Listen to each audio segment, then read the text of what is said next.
अच्छा अस्सलाम वालेकुम। अपना ताड़ी उम्र ही तकरीबन 40 साल हो गई है, हाँ जी। लेकिन पैरां दियां तलियां जलदियां ही ताड़ियां तकरीबन 7 साल पुराना मसला हाँ सी। जी।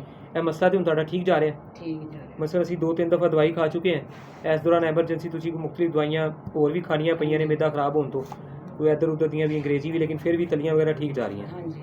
सही हो गया। बवासीर के मौके वगैरह तो नहीं परेशान कर रहे हो? नहीं।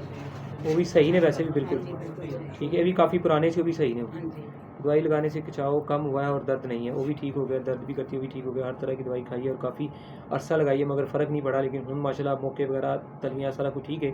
कब्ज़ गैस भी बेहतर जा रही है, हाँ जी। वो भी सही जा रही है। 2-3 माह से मैदा ख़राब है, वो भी ठीक है।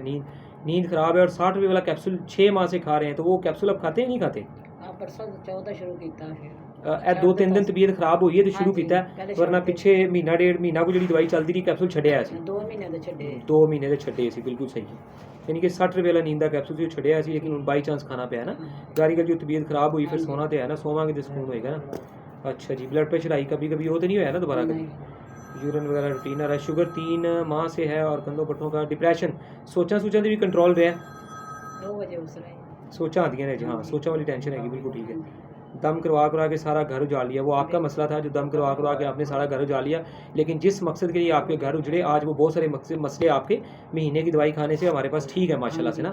और इसके साथ साथ आप गज़ा का परहेज़ वगैरह भी सारा वो कर रहे हैं, तो उसके मुताबिक सारा कुछ ठीक हो रहा है। अच्छी बात है। गुस्सा, चिड़चिड़ापन और नाखून 1-2 माह बाद निकालने पड़ते हैं। अब नाखून का क्या मसला है, वो अभी निकालने पड़ रहे हैं नहीं पड़ रहे क्या? ठीक है।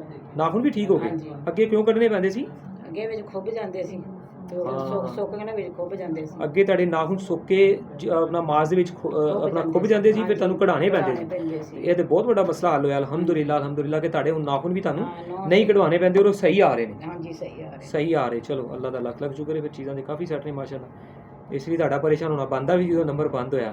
उठना घुटनों की दर्द है और उठना बैठना मुश्किल था, तो उठना बैठना कुछ बेहतर जा रहा है? हाँ आगे नालों बेहतर वो भी बेहतर है, मतलब चलो आहिस्ता आहिस्ता ज़्यादा बेहतर हो जाएगा, लेकिन वो सानू भी समझ आ रही है कि ये बहुत ज़्यादा बेहतर नहीं होना। ऊपर से भी जबड़ा दर्द करता है, जो पैर के उत्तों जबड़ा दर्द करता है, ਉਹਦਾ ਕੀ ਬਣੇ?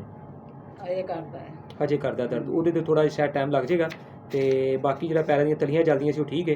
ਤੇ ਮਜ਼ੀਦ ਹੁਣ ਤੁਹਾਨੂੰ ਮਜ਼ੀਦ ਅੱਗੇ ਦਵਾਈ ਸ਼ੁਰੂ ਕਰਵਾਣੇ। ਸੰਗਰੈਣੀ ਦਾ ਮਸਲਾ ਅਚਾਨਕ ਆਇਆ ਸੀ ਨਾ ਇਸ ਦੌਰਾਨ ਕਿ ਜੋ ਵੀ ਖਾਣਾ ਮੋਸ਼ਨ ਆ ਜਾਣਾ, ਤੇ ਉਹ 10 ਦਿਨ ਦੀ ਦਵਾਈ ਦਿੱਤੀ ਸੀ ਇਸ ਤੋਂ 10-15 ਦਿਨ ਪਹਿਲੇ, ਉਹ ਵੀ ਤੁਸੀਂ ਦਵਾਈ ਸ਼ੁਰੂ ਕੀਤੀ ਤੇ ਉਸੇ ਵੇਲੇ ਉਹ ਵੀ ਮਸਲਾ ਮਾਸ਼ਾਅੱਲਾ ਠੀਕ ਹੋ ਗਿਆ ਸੀ। ਚਲੋ ਅਲਹਮਦੁਲਿਲਾ ਠੀਕ ਹੈ। ਇਨਸ਼ਾਅੱਲਾ ਅੱਗੇ ਦਵਾਈ ਸ਼ੁਰੂ ਕਰਵਾਣੇ, ਅੱਲਾ ਕਰਮ ਕਰੇਗਾ। ਤਕਰੀਬਨ ਇਸ ਤੋਂ ਪਹਿਲੇ ਤੁਸੀਂ 3 ਦਫਾ ਦਵਾਈ ਖਾਧੀ, ਹਾਂਜੀ ਜਿੰਦੇ ਬਾਰੇ 'ਚ ਅਸੀਂ ਇਹ ਸਾਰੀਆਂ ਗੱਲਾਂ ਕਰ ਰਹੇ ਹਾਂ। ਹਾਂਜੀ चलो ओके जी, अल्लाह हाफ़िज़।